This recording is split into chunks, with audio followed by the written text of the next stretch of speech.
जरा कल्पना कीजिए कि बाहर का मौसम बेहद खतरनाक हो चुका है।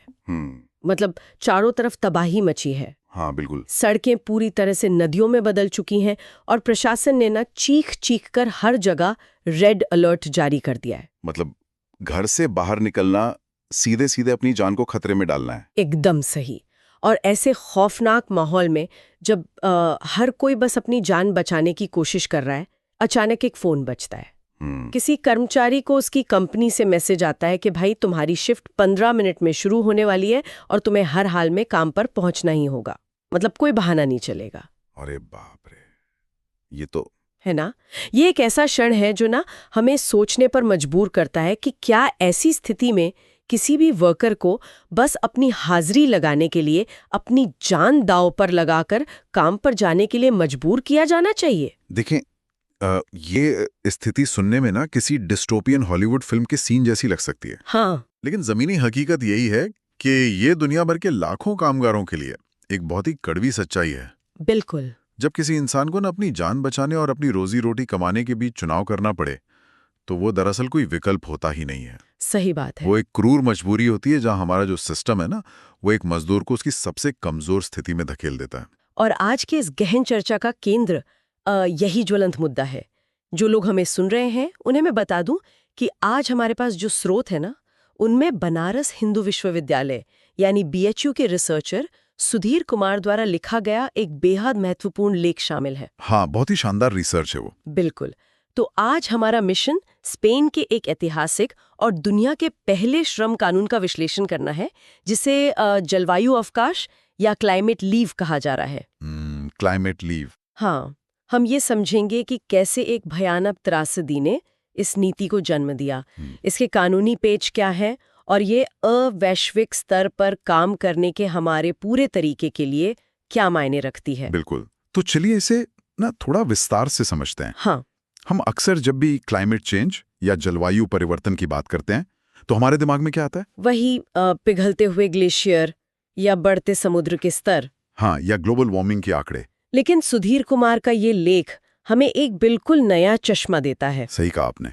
ये स्थापित करता है कि जलवायु परिवर्तन सिर्फ एक पर्यावरण का मुद्दा नहीं है, ये सीधे तौर पर एक लेबर या श्रम का मुद्दा है। और मैं कहूंगा कि इस नए चश्मे से देखना अब ना हमारी बहुत बड़ी जरूरत बन गया है।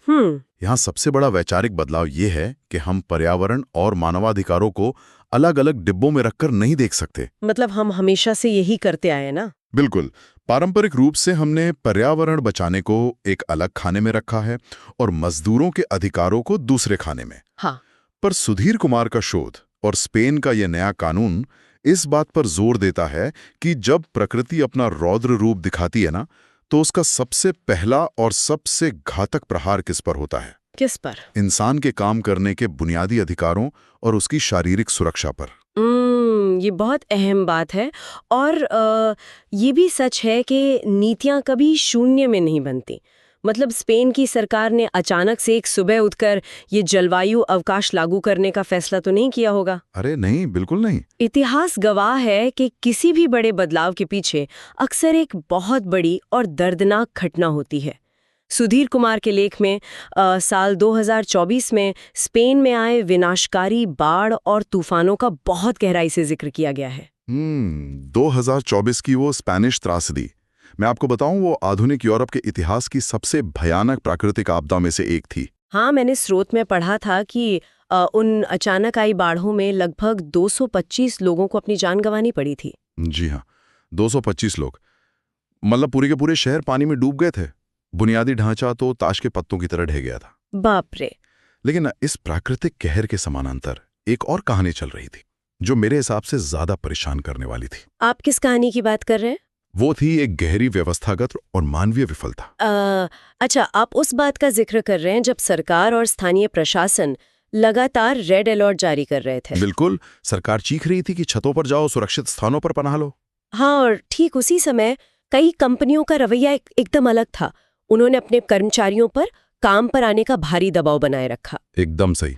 मतलब ये तो कुछ ऐसा है ना जैसे कोई कमांडर अपने सैनिकों से कहे कि सामने से अंधाधुंध गोलाबारी हो रही है, लेकिन तुम्हें उस मैदान के बीच से गुजरकर ऑफिस आना ही होगा। हाँ, और वो भी किस लिए? बस इसलिए ताकि रजिस्टर में आज की हाजिरी दर्ज हो सके और उस दिन का टारगेट पूरा हो जाए।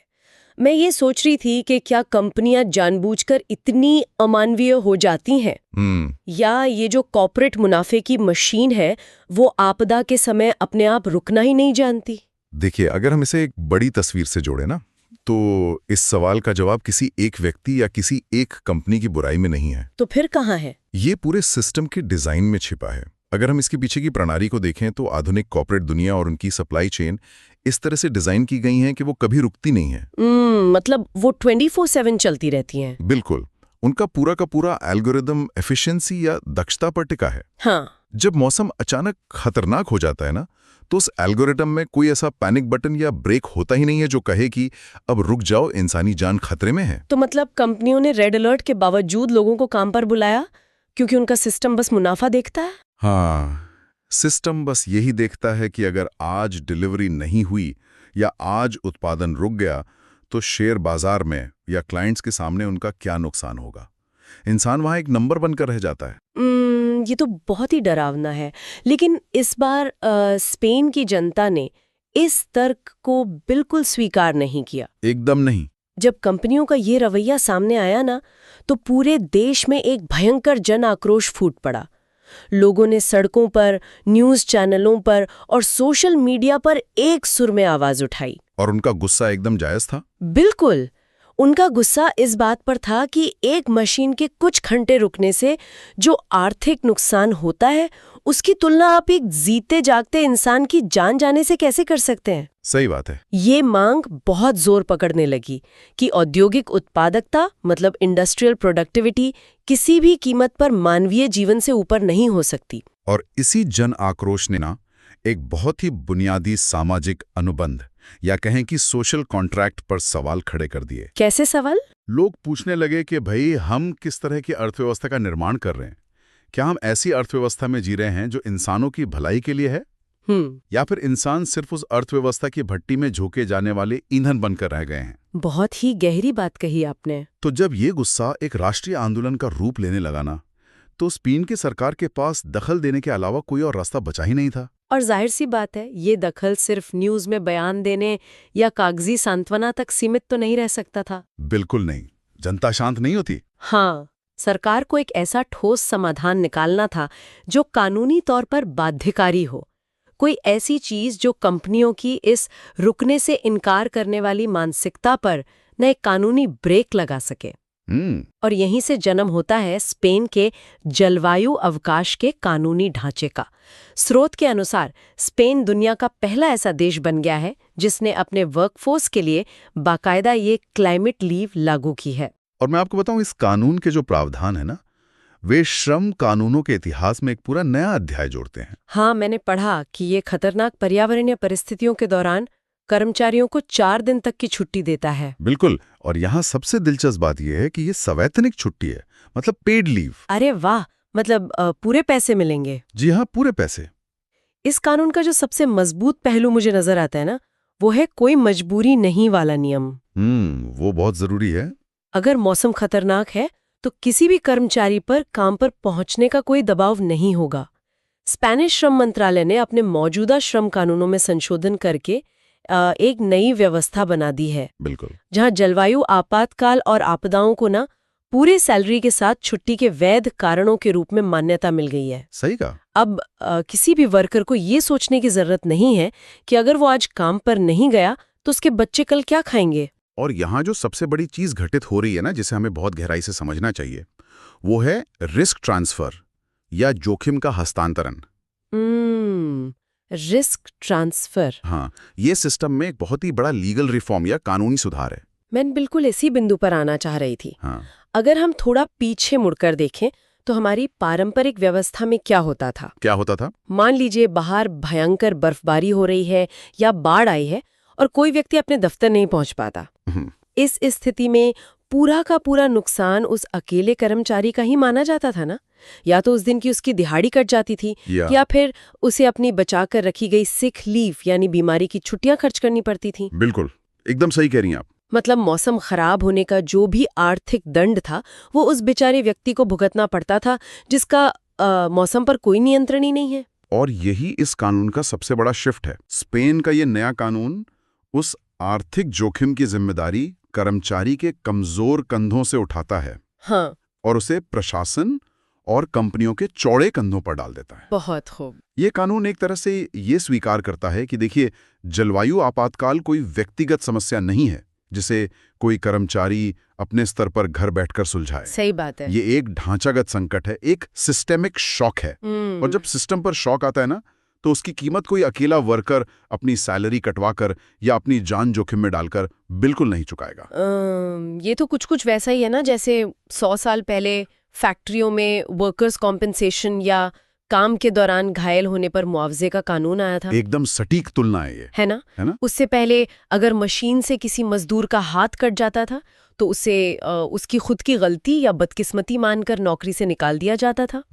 फिर कानूनों ने ये तय किया कि नहीं भाई, मशीन के जोखिम की जिम्मेदारी कंपनी की होगी। बिल्कुल। कर्मचारी सुबह उठकर आसमान देखकर खुद तय करेगा कि आज मैं नहीं आ रहा। बहुत ही लाजमी सवाल है ये, क्योंकि ये नीतियां जमीनी स्तर पर कैसे लागू होती हैं ये समझना बहुत जरूरी है। हाँ। तो मैं बता दूं कि ये फैसला किसी की व्यक्तिगत राय पर बिल्कुल नहीं छोड़ा गया है, क्योंकि अगर ऐसा होता तो उसमें विवाद की पूरी संभावना रहती। जाहिर सी बात है, बॉस कहता मौसम ठीक है, कर्मचारी कहता खराब है। बिल्कुल। तो ये आमतौर पर ना राज्य की मौसम एजेंसियों और स्थानीय प्रशासन द्वारा जारी किए गए आधिकारिक रेड अलर्ट या आपातकाल की घोषणाओं से ट्रिगर होता है। अच्छा। तो मतलब जब गवर्नमेंट कहेगी हाँ, जब सरकार आधिकारिक रूप से कहती है कि स्थिति खतरनाक है, तो कानून अपने आप सक्रिय हो जाता है और कंपनियों को उस आदेश का पालन करना ही होता है। समझ गई। और जहां तक 4 दिन की सीमा की बात है ना, तो ये किसी भी अचानक आए संकट के दौरान लोगों को सुरक्षित रखने के लिए एक शुरुआती बफर या कुशन प्रदान करता है। चलिए, ये बफर तो मिल गया, लेकिन सुधीर कुमार के लेख का जो सबसे विचारणीय हिस्सा है ना, वो हमें एक बहुत ही कड़वी सच्चाई का आईना दिखाता है। आप असमानता वाले हिस्से की बात कर रही हैं? बिल्कुल। हम अक्सर एक वाक्य सुनते हैं कि जलवायु परिवर्तन का असर हम सब पर पड़ता है, ये किसी के साथ भेदभाव नहीं करता। हाँ, बहुत आम जुमला है ये। लेकिन स्रोत इस बात को बहुत ही जोर देकर रेखांकित करता है कि ये प्रभाव जमीनी स्तर पर गहराई से असमान है, ये डीपली अनइक्वल है। और मेरा मानना है कि इस असमानता को समझे बिना ना हम इस कानून की असली अहमियत को कभी नहीं पकड़ सकते। सही बात है। जलवायु परिवर्तन भले ही एक वैश्विक घटना हो, लेकिन इसका अनुभव करने का तरीका पूरी तरह से आपकी आर्थिक हैसियत पर निर्भर करता है। अगर मैं ऐसे ना एक एनालॉजी या उदाहरण से समझाऊं। हाँ, बताइए। मैं ये सोच रही थी कि हमारी मौजूदा अर्थव्यवस्था ना एक बहुत बड़ी एयर कंडीशनर यूनिट की तरह है। अच्छा। हाँ, जो लोग समाज के आर्थिक रूप से संपन्न तबके में हैं, मतलब जो लैपटॉप पर काम करते हैं, जो जूम मीटिंग्स लेते हैं, वे उस बिल्डिंग के अंदर बैठे हैं जहां ठंडी और साफ हवा आ रही है। बिल्कुल। अगर बाहर मूसलाधार बारिश है या भयंकर लू चल रही है तो उनके पास वर्क फ्रॉम होम का विशेषाधिकार है। वे अपने घर से सुरक्षित रहकर भी अपनी सैलरी सुरक्षित रख सकते हैं। एकदम सही।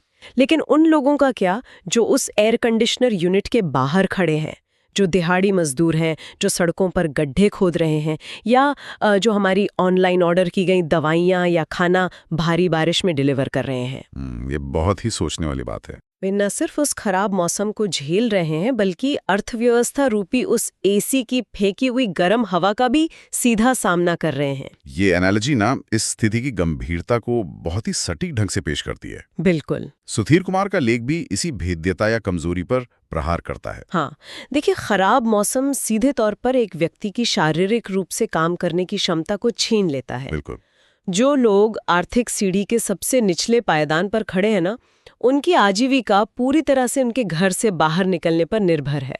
जब वे खतरनाक मौसम में काम की तलाश में निकलते हैं तो वो सिर्फ भीगते नहीं हैं, उन्हें गंभीर बीमारियां, दुर्घटनाओं और यहाँ तक कि मौत का भी सामना करना पड़ता है। और यही वो बिंदु है जहां लेखक ये बहुत ही सशक्त तर्क देते हैं कि अब हम जलवायु परिवर्तन को सिर्फ एक पर्यावरण का मुद्दा नहीं कह सकते। बिल्कुल नहीं। ये एक बहुत बड़ा सामाजिक न्याय यानी सोशल जस्टिस और मानवाधिकार का मुद्दा बन चुका है। एकदम सही कहा आपने। हम हर मंच से ये भाषण देते हैं ना कि मजदूर और कामगार किसी भी देश की अर्थव्यवस्था की रीढ़ होते हैं। हाँ, बिल्कुल कहते हैं। लेकिन जब संकट का समय आता है तो अक्सर उसी रीढ़ की सुरक्षा को सबसे पहले दांव पर लगा दिया जाता है। और इस बात को अगर हम थोड़ा और गहराई से देखें ना, तो ये नीति उस आर्थिक और सामाजिक खाई को पाटने की एक कोशिश है, जहां एक गरीब इंसान को हमेशा दो खौफनाक विकल्पों में से किसी एक को चुनना पड़ता है। कौन से दो विकल्प? या तो वो अपनी शारीरिक सुरक्षा चुने और उस दिन भूखा रहे, या फिर वो अपने परिवार के लिए रोटी का इंतजाम करने के लिए अपनी जान जोखिम में डाले। बाप रे, ये तो बहुत ही भयानक स्थिति है। हाँ, और किसी भी सभ्य समाज में ये कोई चॉइस होनी ही नहीं चाहिए। बिल्कुल नहीं। स्पेन की ये नीति ये सुनिश्चित करने का प्रयास है कि सुरक्षा कोई लग्जरी या ऐशो आराम की चीज ना रह जाए जो केवल ऑफिस में काम करने वालों को ही मिले, बल्कि ये हर कामगार का एक बुनियादी अधिकार बने। तो स्पेन ने तो ये कदम उठा लिया और अपने मजदूरों को ये अधिकार दे दिया। हाँ, अब सवाल ये उठता है कि दुनिया के लिए इसका क्या मतलब है, क्योंकि तूफान, बाढ़ और लू तो किसी देश की सीमाएं नहीं मानते ना। बिल्कुल सही बात है, वो तो कहीं भी आ सकते हैं। स्रोत बताते हैं कि स्पेन के इस कदम ने वैश्विक समुदाय का बहुत ध्यान खींचा है। इसे अन्य सरकारों के लिए एक कॉल टू एक्शन, यानी बदलाव के लिए एक स्पष्ट बुलावा माना जा रहा है। दुनिया भर में अब ये मांग उठने लगी है कि हमें भी अपने श्रम कानूनों में क्लाइमेट रेजिलियंस या जलवायु लचीलापन शामिल करना ही होगा। और मैं कहूंगा कि ये मांग बिल्कुल स्वाभाविक है। हाँ। स्पेन का प्रयोग दुनिया को ये दिखा रहा है कि जब पर्यावरणीय संकट आते हैं तो हमें आर्थिक उत्पादन या इकोनॉमिक आउटपुट के ऊपर श्रमिकों के मानवीय मूल्य को हर हाल में प्राथमिकता देनी होगी। इंसानी जान सबसे ऊपर है। बिल्कुल, ये हाशिए पर रहने वाली जो आबादी है उसके अधिकारों को पहचानने की दिशा में एक बहुत बड़ा कदम है। लेकिन मैं यहाँ इस चर्चा में ना थोड़ा सा घर्षण पैदा करना चाहूंगी। अच्छा, बताइए। हमें इस मुद्दे को ना थोड़े दूसरे नजरिए से भी देखना होगा।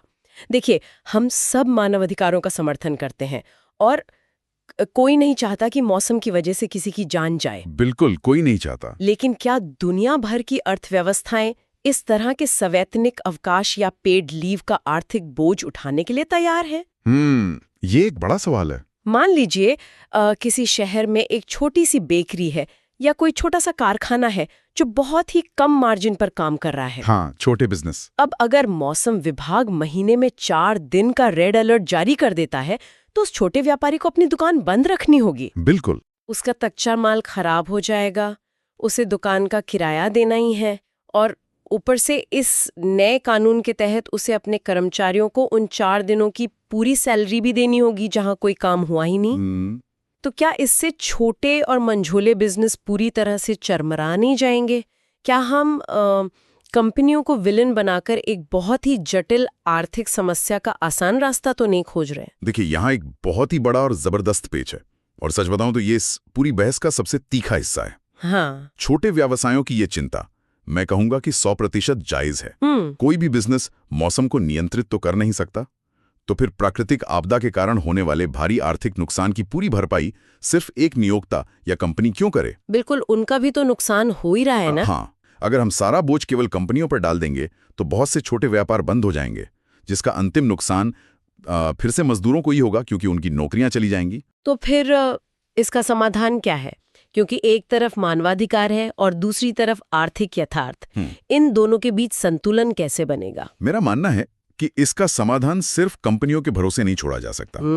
जब हम श्रम कानूनों में जलवायु लचीलेपन की बात करते हैं ना, तो इसका सीधा अर्थ है कि इसमें राज्य और सरकारों को भी एक बड़ी भूमिका निभानी होगी। सरकारें क्या कर सकती हैं? शायद हमें ऐसे नए सिस्टम विकसित करने होंगे जहां सरकारें ऐसे जलवायु अवकाश के दौरान और छोटे व्यवसायों को विशेष सब्सिडियां दें। अच्छा, ताकि उनका नुकसान कम हो। बिल्कुल। या फिर बीमा कंपनियों को ऐसी क्लाइमेट इंश्योरेंस नीतियां लानी होंगी जो रेड अलर्ट के दौरान छोटे व्यापारियों के वेतन के खर्च को कवर कर सकें। ये तो एक बहुत ही तार्किक रास्ता लगता है। और इसके अलावा हमें अर्थव्यवस्था के उस लंबे नुकसान को भी देखना होगा। वो कैसे? अगर आप मजदूरों को खतरनाक मौसम में काम पर बुलाते हैं और वो बीमार पड़ जाते हैं, घायल हो जाते हैं, या भगवान न करे उनकी जान चली जाती है, तो स्वास्थ्य सेवाओं पर जो बोझ पड़ता है और उत्पादकता का जो लंबा नुकसान होता है ना, वो 4 दिन की छुट्टी की सैलरी देने से कहीं ज्यादा बड़ा होता है। बिल्कुल सही बात है, लॉन्ग टर्म नुकसान बहुत ज्यादा है। तो निष्कर्ष ये है कि स्पेन की ये नीति सिर्फ एक देश के कानून के बारे में नहीं है। तो फिर क्या है? ये हमारे वर्क कल्चर या काम की संस्कृति को भविष्य के हिसाब से पूरी तरह से ढालने की शुरुआत है। हमें ये स्वीकार करना ही होगा कि जिस तरह से हम पिछले 100 सालों से काम करते आ रहे हैं ना, हाँ, वो पुराना तरीका अब इस तेजी से बदलते जलवायु वाले भविष्य में बिल्कुल काम नहीं करेगा। बिल्कुल सही। तो इस पूरी चर्चा को अगर हम समेटें तो आज हमने देखा कि कैसे 2024 की दुखद स्पेनिश बाढ़ और तूफानों ने एक गहरे जन आक्रोश को जन्म दिया। उस आक्रोश ने सीधे तौर पर एक ऐसे सिस्टम को चुनौती दी जो आपदा के समय भी इंसान की जान से ज्यादा हाजिरी रजिस्टर और उत्पादन को अहमियत देता था। सही बात है। और इसके परिणाम स्वरूप स्पेन ने दुनिया का पहला जलवायु अवकाश लागू करके एक वैश्विक मिसाल कायम की। सुधीर कुमार के शोध ने हमें यह समझने में मदद की कि कैसे ये नीति उस कमजोर मजदूर वर्ग को एक सुरक्षा कवच देती है जिसे अब तक अपनी जान और रोटी के बीच एक क्रूर चुनाव करना पड़ता था। बिल्कुल। हमने इस बात के दोनों पहलुओं को भी देखा कि कैसे ये मानवाधिकारों की रक्षा करता है, लेकिन साथ ही अर्थव्यवस्थाओं और छोटे व्यवसायों के सामने एक नई चुनौती भी पेश करता है। और ये पूरी डिबेट ना हमें बस यही याद दिलाती है कि नीतियां और अर्थव्यवस्थाएं अंततः इंसानों की भलाई के लिए बनाई गई हैं, न कि इंसानों को अर्थव्यवस्था का सिर्फ एक पुर्जा समझने के लिए। बहुत ही उम्दा बात कही आपने। और इसी विचार के साथ हम आज के इस गहन चर्चा के अंत में आ गए हैं जी। लेकिन जाने से पहले स्रोत सामग्री से ही प्रेरित एक ऐसा विचार हम छोड़कर जाना चाहते हैं जिस पर सुनने वाले खुद मंथन कर सकें। बिल्कुल। जरा सोचिए, जैसे जैसे दुनिया भर में मौसम और भी अप्रत्याशित या अनप्रिडिक्टेबल होता जा रहा है, क्या आने वाले दशक में क्लाइमेट लीव, बिल्कुल सिक लीव यानी बीमारी की छुट्टी की तरह हर छोटी बड़ी नौकरी का एक सामान्य हिस्सा बन जाएगी? सोचने वाली बात है। या फिर ये कानून दुनिया को दो बहुत ही स्पष्ट और क्रूर हिस्सों में बांट देगा। एक तरफ वो अमीर और विकसित देश जो अपने श्रमिकों को बचाने का ये आर्थिक खर्च आसानी से उठा सकते हैं, हाँ। और दूसरी तरफ वो विकासशील या गरीब देश जो ये खर्च बिल्कुल नहीं उठा सकते और जहां के मजदूर आगे भी मौसम की मार सहने और अपनी जान दांव पर लगाने को मजबूर रहेंगे। ये तो बहुत ही गहरा सवाल है ना। ये एक ऐसा गंभीर सवाल है जिसका जवाब हमें और हमारे नीति निर्माताओं को आने वाले सालों में खोजना ही होगा। तो सुनने वालों के लिए यही सुझाव है कि इस विषय पर और पढ़ें, अलग अलग दृष्टिकोणों को समझें और अपनी राय खुद बनाएं। इस डीप डाइव में हमारे साथ जुड़ने के लिए बहुत बहुत धन्यवाद।